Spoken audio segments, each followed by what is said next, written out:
Karaite Judaism or Karaism is a Jewish religious movement characterized by the recognition of the Tanakh alone as its supreme authority in Halakha and theology. It is distinct from mainstream Rabbinic Judaism, which considers the Oral Torah, as codified in the Talmud and subsequent works, to be authoritative interpretations of the Torah. Karaites maintain that all of the divine commandments handed down to Moses by God were recorded in the written Torah without additional oral law or explanation. As a result, Karaite Jews do not accept as binding the written collections of the oral tradition in the Midrash or Talmud. When interpreting the Tanakh, Karaites strive to adhere to the plain or most obvious meaning of the text. This is not necessarily the literal meaning, but rather the meaning that would have been naturally understood by the ancient Israelites when the books of the Tanakh were first written. By contrast, Rabbinic Judaism relies on the legal rulings of the Sanhedrin as they are codified in the Midrash, Talmud, and other sources to indicate the authentic meaning of the Torah. Karaite Judaism holds every interpretation of the Tanakh to the same scrutiny regardless of its source, and teaches that it is the personal responsibility of every individual Jew to study the Torah, and ultimately decide personally its correct meaning. Karaites may consider arguments made in the Talmud and other works without exalting them above other viewpoints. According to Rabbi Abraham ibn Daud in his Sefer HaKabbalah, the Karaite movement crystallized in Baghdad in the Ghanic period under the Abbasid Caliphate in what is present-day Iraq. This is the view universally accepted among Rabbinic Jews,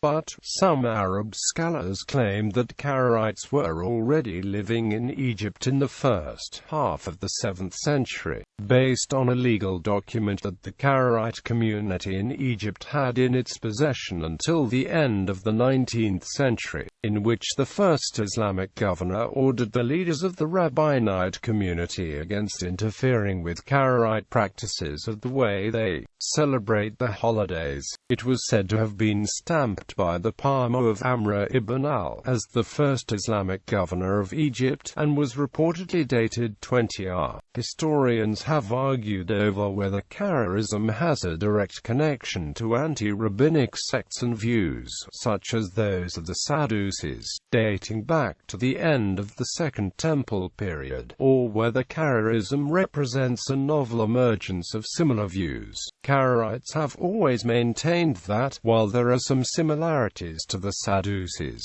due to the rejection of rabbinical authority and the oral law, there are major differences. The ancestors of the Karaites were a group called Bnei Sadek during the Second Temple period. Karaites at one time made up a significant proportion of the Jewish population. Estimates of the Karaite population are difficult to make because they believe on the basis of Genesis chapter 32 that counting Jews is forbidden. Some 30–50,000 are thought to reside in the 21st century in Israel, with smaller communities in Turkey, Europe and the United States. Another estimate holds that, of the 50,000 worldwide, more than 40,000 descend from those who made Aliyah from Egypt and Iraq to Israel. History. Origins. Arguments among Jewish sects regarding the validity of the oral law can be dated back to the 1st and 2nd centuries BCE. Accordingly, some scholars trace the origin of Karaism to those who rejected the Talmudic tradition as an innovation. Judah Halevi, an 11th-century Jewish philosopher and rabbi, wrote a defense for Judaism entitled Kuzari, placing the origins of Karaism in the 1st and 2nd centuries BCE, to the reign of Alexander Jannaeus. After him came Judah B. Tabbai and Simon B. Shetter, with the friends of both. At this period arose the doctrine of the Karaites in consequence of an incident between the sages and King Janai, who was a priest. His mother was under suspicion of being a profane woman. One of the sages alluded to this, saying to him, "Be satisfied, O King Janai, with the royal crown, but leave the priestly crown to the seed of Aaron." His friends prejudiced him against the sages, advising him to browbeat, expel, and scatter or kill them. He replied, "If I destroy the sages, what will become of our law?" "There is the written law," they replied. "Whoever wishes to study it may come and do so. Take no heed of the oral law." He followed their advice and expelled the sages, and among them Simon b. Shatter, his son-in-law. Rabbinism was laid low for some time. The other party tried to establish a law built on their own conception, but failed, till Simon b. Shatter returned with his disciples from Alexandria, and restored tradition to its former condition. Karaism had, however, taken root among people who rejected the oral law, and called all kinds of proofs to their aid, as we see today. As regards the Sadduceans and Boethosians, they are the sectarians who are anathematized in our prayer. Abraham Geiger, a 19th-century German scholar who founded Reform Judaism, posited a connection between the Karaites and a remnant of the Sadducees, the first-century Jewish sect that followed the Hebrew Bible literally and rejected the Pharisees' notion of an oral Torah even before it was written. Geiger's view was based on comparison between Karaite and Sadducee Halakha. For example, a minority in Karaite Judaism do not believe in a final resurrection or afterlife, a position also held by the Sadducees. The British theologian John Gill noted, in the times of John Hyrcanus and Alexander Jannaeus his son, sprung up the sect of the Karaites, in opposition to the Pharisees, who had introduced traditions, and set up the oral law, which these men rejected. In the times of the said princes lived Simeon ben Shattach, and Judah ben Tabai, who flourished am 3621. These two separated, the latter from the former, because he could not embrace his inventions which he formed out of his own brain, and from him the Karaites sprung, who were first called the Society or Congregation of Judah ben Tabai, which was afterwards changed into the name of Karaites. Gill also traces the Karaite sect to the split between the schools of Hillel the Elder and Shammai in 30 BCE. American scholar Bernard Revel rejects many of Geiger's proofs in his 1913 published dissertation, The Karaite Halakha. Revel also points to the many correlations between Karaite Halakha and theology and the interpretations of Philo of Alexandria, the first-century philosopher and Jewish scholar. He also notes the writings of a 10th-century Karaite who refers to Philo's works, showing that the Karaites made use of Philo's writings in the development of the movement. Later medieval Karaite commentators did not view Philo in a favorable light. These attitudes show a friction between later Karaite theology and possible connections to Philo's philosophy, which could serve as either a rejection of their origins, rejection of theological positions no longer accepted, or that Philo's philosophy was not entirely used in the founding of the Karaites. Early 20th century scholars Easterly and Bock suggested that Karaism formed in a reaction to the rise of Islam. The new religion recognized Judaism as a fellow monotheistic faith, but claimed that it detracted from its belief by deferring to rabbinical authority.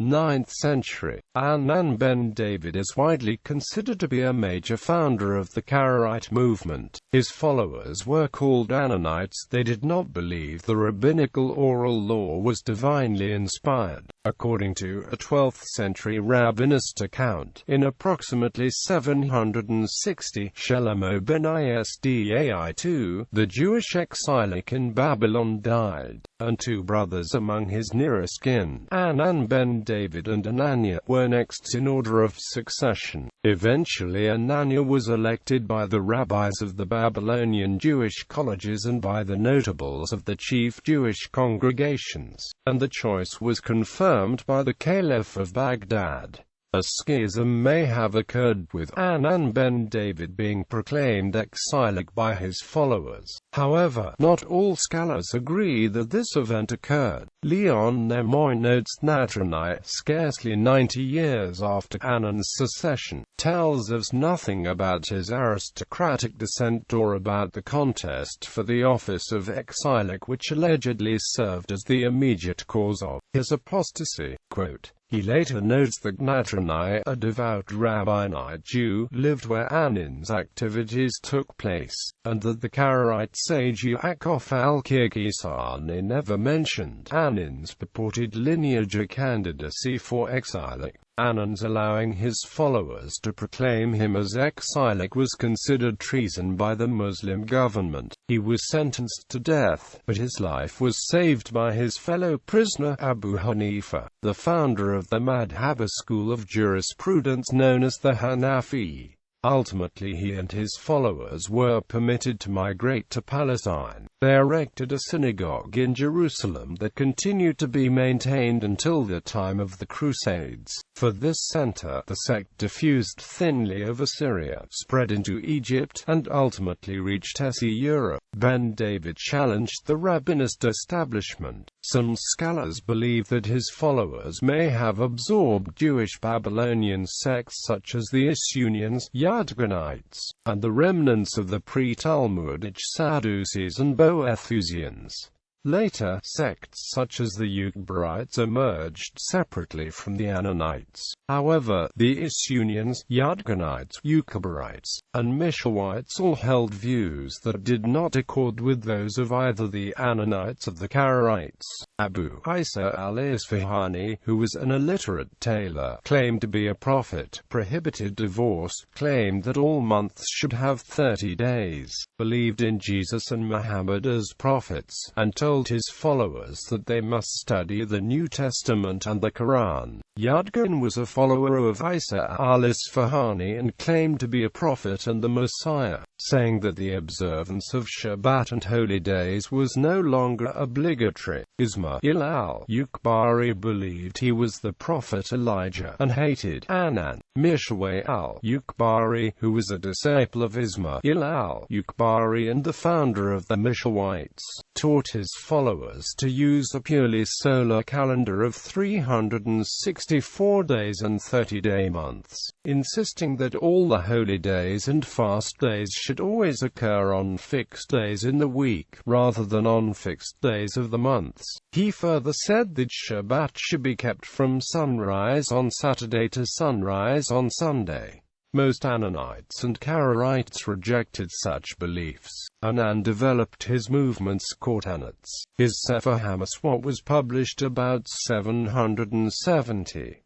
He adopted many principles and opinions of other anti-rabbinic forms of Judaism that had previously existed. He took much from the old Sadducees and Essenes, whose remnants still survive, and whose writings, or at least writings ascribed to them, were still in circulation. Thus, for example, these older sects prohibited the burning of any lights and the leaving of one's dwelling on the Sabbath. Unlike the Sadducees, Anan and the Qumran sectaries allowed persons to leave the house, but prohibited leaving one's town or camp. Anan said that one should not leave one's house for frivolous things, but only to go to prayer or to study scripture. The Sadducees required the observation of the new moon to establish the dates of festivals and always held the Pentecost festival on a Sunday. The Golden Age. In the Golden Age of Karaism, a large number of Karaite works were produced in all parts of the Muslim world. Karaite Jews were able to obtain autonomy from Rabbinic Judaism in the Muslim world and establish their own institutions. Karaites in the Muslim world also obtained high social positions such as tax collectors, doctors, and clerks, and even received special positions in the Egyptian courts. Karaite scholars were among the most conspicuous practitioners in the philosophical school known as Jewish Kalam. According to historian Salowit Meir Bar sectarian. At one time, the number of Jews affiliating with Karaism was as much as 40% of world Jewry, and debates between Rabbinist and Karaite leaders were not uncommon. Most notable among the opposition to Karaite thought and practice at this time are the writings of Rabbi Saadia Gaon, which eventually led to a permanent split between some Karaite and Rabbinite communities. Russian Empire Karaites. During the late 19th century, Russian authorities began to differentiate Karaite Jews from Rabbinite Jews, freeing them from various anti-Semitic laws that affected Rabbinic Jews. The Tsarist governor of the Taurida Governorate, Mikhail Semenovich Vorontsov, told the Karaite leaders that, even though the Russian Empire liked the idea that the Karaites did not accept the Talmud, they were still Jews and responsible for the death of Jesus and subject to the new anti-Semitic laws. The leaders, hearing that, devised a ruse by which they could be freed of the oppressive laws and told him that the Karaites had already settled in the Crimea before the death of Jesus. The Tsarist government then said that, if they could prove it, they would be free of the oppressive laws. The community leaders charged Abraham Furkovich with gathering anything that could help prove that Karaites were not in Jerusalem at the time of Jesus, and thus not responsible for the crucifixion of Jesus. Through his work, Furkovich helped establish the idea among the Russian authorities that the Karaites,